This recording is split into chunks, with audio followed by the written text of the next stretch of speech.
tantaraiko aminao. Tantaraiko aminao. Fandaharana andrenesanao fitsoroana vavolombelona sy fampahirezana iarahanao amin'ny namana Richard Andrianjatovo.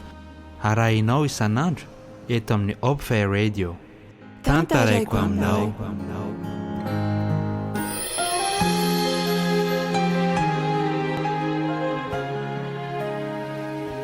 Ny namanao Richard Andrianjatovo ihany mbola tafatafa dindinika ary manoloananao amin'ny alalan'izao onjam-peo malalantsika izao.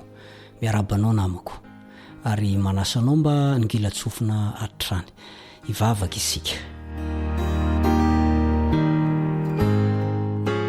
Mankasitraka raha eo fa mbola novelominao zay na dia mpanota ratsy tsy mendrika dia mbola namindrano fo.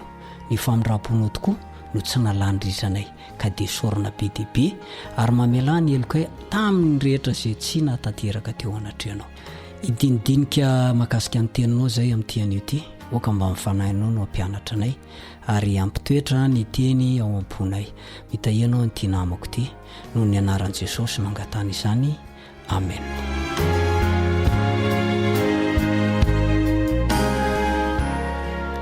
Tantaraiko anao ndray ty tranganjavatra ny seho ity. Ny fanao fotoana tamin'ny pastoranay tamin'ny alakamisy 3 Jolay 2024 tamin'izay fotoan'izay fa hisy ny atao dia nanome fotoana izy ka nasainy tonga atao amin'ny efitrano lehibe fivoriana dia ao no anaovana ny lesony satria isan'ny mpivory tao izy kanefa tsy misy fitomboka tao dia tsy maintsy nakany an-tranony aho zany mba hafana hanisy fitomboka n'ilay taratasy. Zavatra misy tamin'izay fotoan'izay rehefa tafaverina avy tany an-tranony aho ka ody dia sendra tanora maromaro izany hoe tovolahy tena betsaka ny rava avy ao amin'ny sekolintsika Kars. Izany hoe teo amin'ny 12 makany amin'ny 12 tany hoany izay. Dia naheno resaka aho. Dia ahoana lesy le teo iny? Tsy nahazo kila razoky.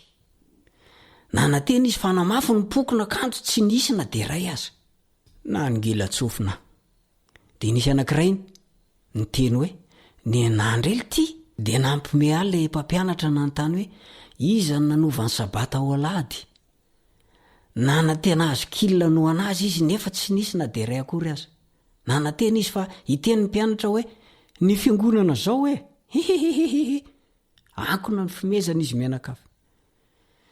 Dia mbola nanohy ny resaka ihany ny sasany ny fiverandry zalahy reo mantsosy fa tsy arovan'ny olona ny azy. Maninona moa no manambaniny an'ny hafa? Maninona raha ny anao no atsaraina fa tsy ilozanao manaratsy ny an'ny hafa? Dia tao an-tsaiko na alahelo aho. Toy izany ny fiveran'ny maro rehefa manambara sy mampianatra ny amin'ny famarinana ianao. Lazainy fa manambany, mitsaratsara manaratsy sy ny sisa. Maninona ho ny sasany raha tazomina ny anao fa aza mikasika ny an'ny hafa akory. Any amin'ny hafa mbola tsy malala mitory fa aza teminay efa mahafantatra zay nge efa kristianiny. Ataoko hoe marina tapany ihany zany. Tsy hoe 100 isan-100 satria rehefa naniraka Jesosy dia ny olombelona rehetra. Tsy misy fanavana no itoriana amin'ny filazantsara sy ampianarina ary atao batisa. Zao ny voalazan'ny Matthieu 7:20 ny 7:20 ka hatramin'ny 20. Matthieu 7:20 ny 7:20 ka hatramin'ny 20. Hovakintsika amin'ny anaran'i Jesosy. Koa mandehana ianareo dia ataovy mpianatra ny firenena rehetra, manao batisa azy ho amin'ny anaran'ny Ray sy ny Zanaka ary ny Fanahy Masina, sady mampianatra azy hitandrina izay rehetra nandidiko anareo, ary indro izaho momba anareo mandrakariva ambara-pahatonga amin'ny fataperan'izao tontolo izao. Dinio tsara le teny, mandehana ianareo dia ataovy mpianatra ny firenena rehetra. Io andinin'io dia inin'ny olona tsy fantarina, tsy jerena, tsy tadidiana, tsy rarahin'olona io. Tsy magaga zany satria ny toy izany ihany nahazo an' Jesosy. Fa rehefa sany nanambara ny marina izy ka nampianatra ny tena fanompoana marina, sananitsy ny fomba tsy niety teo amin'ny fitandremana ny sabata, dia lasa mivoaka amin'ny fariseo. ka niaraka tamin'izay dia niray tetika tamin'ny Herodiana izy hanohitra an' Jesosy mba havaty azy. Marka 7:9 misy an'izay. Marka 7:9. Zava-dehibe tokoa io sabata io. Io resaka momba ny sabata io fa tsy araka amin'ny fiheverany maro ankehitriny. Tsy ho afaka mihitsy amin'io resaka momba ny sabata io isika na tiantsika na tsy tiantsika. Raha hitory an Kristy isika dia tsy afaka misaraka amin'ny fitoriana ny sabata izany. Ny tokony fitandremana ny sabata io didy anankiray ao anatin'ny didy 10 izy io. Exodosy 20:8-20 misy an'io. Exodosy 20:8-20 ao anatin'ny didy 10 misy an'io. Ny didy 10 moa zany ny ahitana ny didy 10 dia izay voalaza ny Exodosy 20:20-7. Ary ny sabata no mahafolo an'io didy 10. Fa rehefa miala ny sabata dia 7 ihany ny didy. Didy io fa tsy andro fotsiny. Io ny fiandohan'ny gidragidra amin'ny andro farany. Vakio anie zany amin'ny Apokalipsy 13:12. Apokalipsy 13:12. Ary zany gidragidra zany dia efara mifamonoana ireo zay tsy mety anamasina ny alady. Ka hiala amin'ny fitandremana n'izany sabata zany rehefa tsy navela ampiasa ny zony, ampiasa amin'izay tiavany azy ny vola eny am-pelantanany sy ny fahefana ary ny zony hatramin'izay. Ao amin'ny Apokalipsy 13:15-17. Apokalipsy 13:15-17 izy dia miresaka toy izao amin'ny anaran'i Jesosy. Ary navela hanisy aina ny sarin'ny bibidia izy ka hahateny ny sarin'ny bibidia ary hampamony zay rehetra tsy mety miankoka eo anoloan'ny sarin'ny bibidia. Ary ny olona rehetra na ny kely na ny lehibe na ny manan-karena na ny malahelo na ny tsy andevo na ny andevo dia hampandraisy ny marika eo amin'ny tanany ankavanana na eo amin'ny handriny avokoa mba tsy hisy hahazo hividy na hivarotra afa-tsy izay manana ny marika dia ny anaran'ny bibidia na ny isan'ny anarany. Nanakora mafy ireo mpianatra ny ravareo rehefa tsy nahazo kilina hony araka amin'ny firesany ny mpampianatra anankiray. Izay horakoraka sy fiomezana zay no nampitodika ahy dia nampanongilatsofinahy. Toy izany koa no ataon'ny maro amintsika amin'ny alalan'ireny fanesona ny mpitory milaza fa mbola tokony ho tandremana ny sabata. Kanefa tsarovy. Zavatra marina amin'Andriamanitra hoy ny voalaza ny Tesalonianina 2 (1:9-9). Tesalonianina 2 (1:9-9).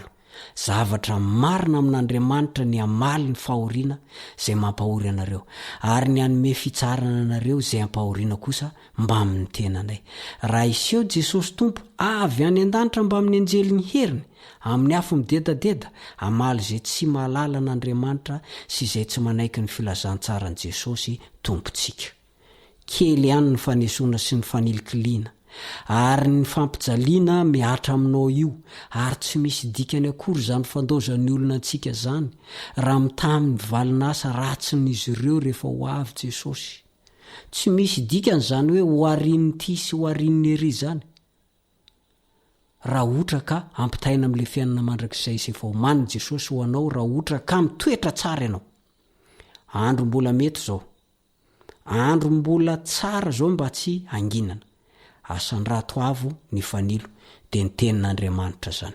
Zao manko voalaza ny Salamo 7:10, ny 5:10. Salamo 7:10, ny 5:10. Fanilo ny tongotro sy fanazavana ny lalako ny teninao. Rehefa tsy hitory ianao dia ny vato ny antsoantso ny voalazan'ny Lioka 7:10, ny 5:7.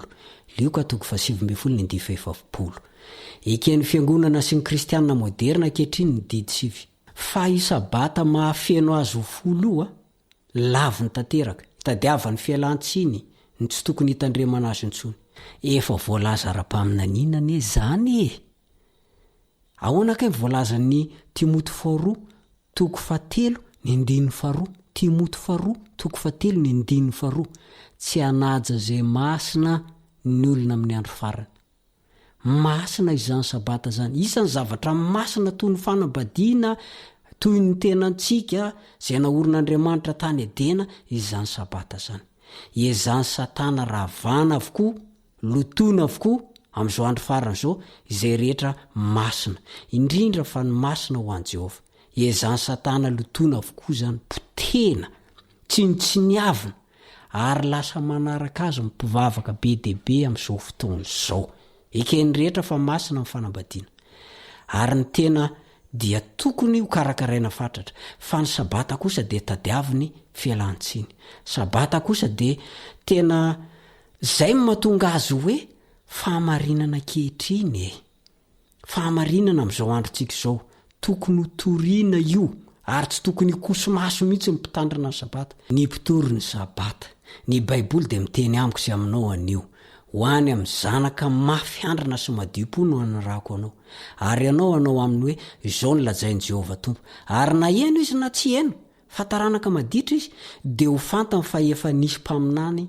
teo aminy ary ianao ry zanak'olona aza matahotra azy ary aza matahotra ny teniny na dia voakasiky ny amina sy ny tsilo azy ianao ary na dia eo amin'ny mainko aza no hipetrahanao eny aza matahotra ny fiteniny ary aza mivadi-po noho ny tareny fa taranaka maditra izy Ezekela 4:4 ka hatramin'ny 9 no misy an'izay ary hoy izy taminy be ny vokatra fa ny piasa ny vitsy ko amin'izany mangata amin'ny tompo ny vokatra mba hampandehana ny piasa mory ny vokatra mandehana indro zaho maniraka anareo tahaka ny zanak'olo reo ampovoan'ny amboadia Lioka 10:2 misy an'izay aza vela ho rembon'ny satana reny namantsika la zao amin'izy ireo ny tena marina lozanao ane raha tsy mitory fa raha mitory ny filazantsara aho dia tsy misy oreareako i Paoly satria tsy maintsy manao izany fa lozako raha tsy mitory ny filazantsara aho Koritianina 7:9 ny fitoriana ny filazantsara dia tsy misaraka amin'ny fahamarinan'ny sabata rehefa mitory ny filazantsara ianao ka ahilikilika eo ny sabata efa tsy filazantsara tena izy zany samy ary mandiny teny satria izay natahotra an' Jehova dia samy niresaka tamin'ny namany avy ary Jehova niaino ka nandre zany ary nisy boky nosoratana teo anatreny ho fahatsiarovana izay matahotra an' Jehova sy mihevitra ny anarany ary ho rakitra soa ahy ireny amin'ny andro izay ho tendreko ho Jehova tompo maro ary ho hantra azy aho toy ny olona hantra ny zanany lahy izay manompo azy Malakia 3:9 ka hatramin'ny 7 zao nizy mbola fotoana mety zao ho anao zay manao tsinitsinina ny sabata ho anao zay tsy nasa nitory ihany koa ny sabata mbola fotoana fibebahana zao mbola afaka miovy ianao mbola afaka mitalo amin'i Jesosy ianao hoe hifonako ny lasa rehetra mamela ny heliko ary mba mamindrafo amiko meo hery aho mba afako hitandremana izany sabata anao izany satria masina loatra izany ary ho anao zay tsy sanitory an'izany sabata zany hatramin'izay dia zao mangataha ihany koa ny fanampian'Andriamanitra Andriamanitra ny hanampy anao manome fotoananao indray ny namanao ry Sarandrenjatovo ho amin'ny fotoana manaraka dia samy ho tahian'Andriamanitra veloma tompoko